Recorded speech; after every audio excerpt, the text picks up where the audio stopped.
അല്ലു അർജുൻ കൈവിട്ടുപോയി, പകരം സാക്ഷാൽ സൽമാൻ. ഇത് അറ്റ്ലി വെറുത്തനം റിപ്പോർട്ട്. നിങ്ങൾ ആദ്യമായിട്ടാണ് ഈ ചാനൽ കാണുന്നതെങ്കിൽ എല്ലാവരും ഒന്ന് സബ്സ്ക്രൈബ് ചെയ്ത ബെല്ലൈക്കൺ ഒന്ന് അമർത്തി ഒന്ന് ലൈക്ക് ചെയ്യാൻ ശ്രമിക്കുക.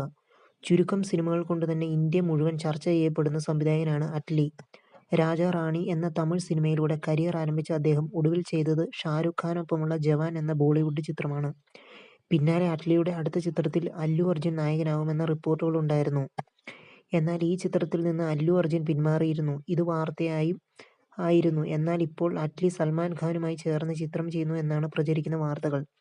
തമിഴിലെ മുൻനിര പ്രൊഡക്ഷൻ കമ്പനിയായ സൺ പിക്ചേഴ്സ് സിനിമ നിർമ്മിച്ചേക്കും എന്നാണ് വിവരം.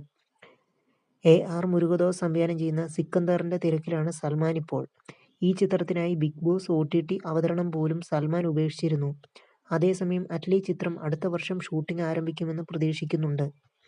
സിക്കന്ദർ അടുത്ത വർഷം ഈദ് റിലീസിനാണ് തയ്യാറെടുക്കുന്നത്. അതേസമയം അല്ലുവിനൊപ്പമുള്ള സിനിമയ്ക്കായി അറ്റ്ലി പ്രതിഫലമായി 100 കോടി രൂപ ആവശ്യപ്പെട്ടുവെന്നും അക്കാരണത്താലാണ് നിർമ്മാതാക്കൾ സിനിമ ഉപേക്ഷിച്ചതെന്നും പ്രമുഖ തെലുങ്ക് മാധ്യമം റിപ്പോർട്ട് ചെയ്തിരുന്നു. വമ്പൻ ബജറ്റിൽ ഒരു ആക്ഷൻ ത്രില്ലർ സിനിമയായിരുന്നു അല്ലു അർജുൻ അറ്റ്ലി കോംബോയിൽ പദ്ധതിയിട്ടിരുന്നത്. അറ്റ്ലി പലതവണ അല്ലുവുമായി കൂടിക്കാഴ്ച നടത്തുകയും കഥ പറയുകയും ചെയ്തതായിരുന്നു റിപ്പോർട്ടുകളുണ്ട്. അപ്പോൾ എല്ലാവരും ഒന്ന് സബ്സ്ക്രൈബ് ചെയ്താൽ ബെല്ലൈക്കൺ ഒന്ന് അമർത്തി ഒന്ന് ലൈക്ക് ചെയ്യാൻ ശ്രമിക്കുക.